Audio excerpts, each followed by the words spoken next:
Good afternoon, children. Welcome to online classes.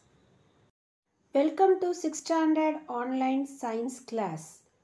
Today, we are going to continue our 5th unit in physics. So, in the last class, we have just discussed about the functions of machines. Today, we are going to discuss about the type of machines. The type of machines can be categorized into lever, inclined plane, wedge, screw, wheel and axle, and a pulley. So there are 6 types of machine.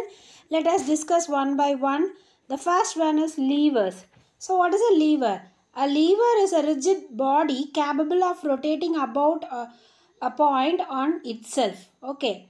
So for example, this is a lever. Okay.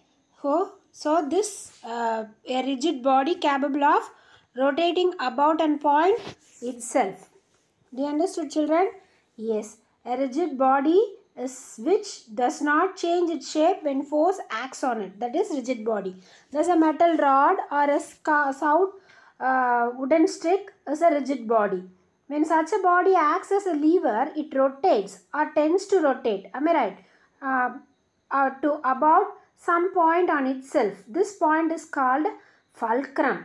The fulcrum of a lever is the point about which it can rotate. See, look at this picture. The man is holding a rod.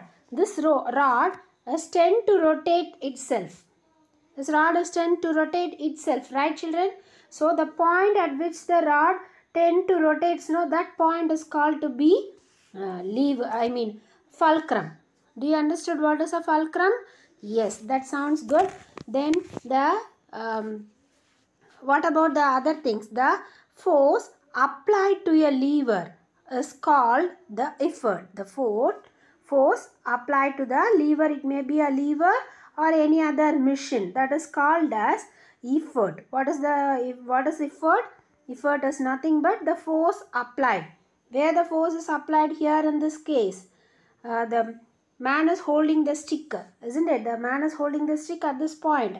This point is the force of application. So that is called as effort. The man is putting his effort, that is called as effort. You understood? The point at which the effort is applied is called effort point and it is denoted by E. The distance between the fulcrum and the effort, that is between F and E, this distance is called as effort arm. Is called as effort arm of the lever. Okay, this distance is called as effort arm of the lever. Is it clear? Yes. The resistance overcome by a lever is called load. The resistance. So where the weight is loaded, that point is called as load. That point is called as load. Do you understood, children? Yes. This resistance overcome by the stick or the load is called as load. Okay. The point on the lever at which this load acts is called load point. So, where this load acts, this point. This is the lever. The stick is the lever. On this lever, this load is acting, isn't it? So, that point is called as load point and it is denoted by capital L. Capital L. And the distance between fulcrum and the load, this distance, the distance between fulcrum and the load is called load arm. Is called as what? Load arm. Do you understood what are effort, fulcrum and a load, and what are effort arm and load arm? Load point and a effort point. Hope you have understood all these things. Lever is the one is a simple machine which makes to lift heavy objects. See, in Tamil we used to say kadaparai, no? It is used to nembukol or nembukol. It is used to move the heavy stones, isn't it? Using that, using that nembukol, they use to move the heavy stones from one place to another place. So that is called a lever, and these are the various points which are applied in this lever. Levers are grouped into 3 classes or types on the basis of their relative position of fulcrum, effort and load as shown in the figure. So, on the basis based on the places of load, fulcrum and effect, levers is of 3 types.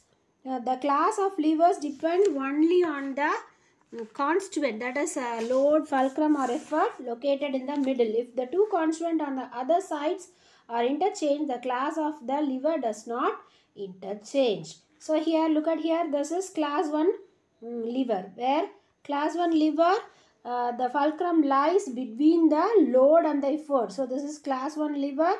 Here the fulcrum lies in between. Okay.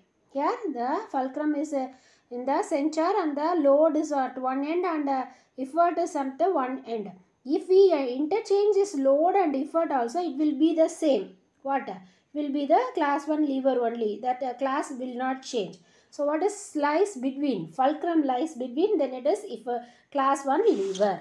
Do you understood this, children? Yes. For class 1 lever, we can give some examples. What are the examples of class 1 lever? Look here. Tongs, scissors and pilers, all these are examples for class 1 levers, isn't it? Here look at the tongs. We are giving the effort at one end and we are taking the load at another end and the fulcrum lies in between. Similarly, in scissors also, we are giving force at one end and the paper or the things should be cutted. The load is loaded on the other side and fulcrum lies in between. Similarly, for the case of pilers also, we are putting our effort on one side and the nails, we are holding the objects on the other side and the fulcrum lies in between. In all these things, the fulcrum lies in between. So it is, they are all belongs to class 1 lever. Okay, children. Then class 2 lever. What are class 2 levers? In class 2 levers, what lies in between? The load lies in between. Load lies in between. Such levers are called class 2 levers. And the fulcrum and efforts on the either side of the load. So we can give example for this class 2 levers as this nutcrackers, nail cutters, bottle openers, all these are examples for class 2 levers. In the case of nutcrackers, no. So here you are putting the effort on one side and you are putting the effort on one side, and what about the load? The load is kept at the center. Am I right? The load is kept at the center and the fulcrum is at the another side of the load. So this is the example for what? Second class 2 lever. Class 2 lever. And similarly, nail cutter also. Nail cutter is also a class 2 lever because you are putting the effort on one end and the load is at the center and the fulcrum lies at the other end. So it is a class of second class lever. Okay, children. So let us go to the next one. The next one is class 3 levers. Class 3 levers which lies in between. Which lies in between? The effort lies in between. The effort lies in between. Which lies in between, children? The effort lies in between. Okay. So such type of levers are called what? Third class levers. Okay. So for third class levers, we can give examples of this stapler pins, stapler machine, and what about this tongs, little tongs, and what else? Holding a weight in our hand. All these are examples of class 3 levers.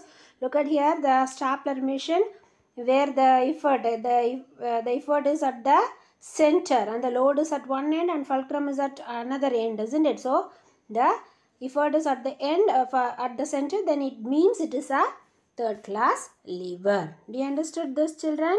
So are you thorough? Hope you are all thorough with these three types of lever. If the fulcrums comes in between, then it is first class lever. If load is in between, it is second class lever. And if effort is in between, then it is third class lever. We understood these types of lever, children?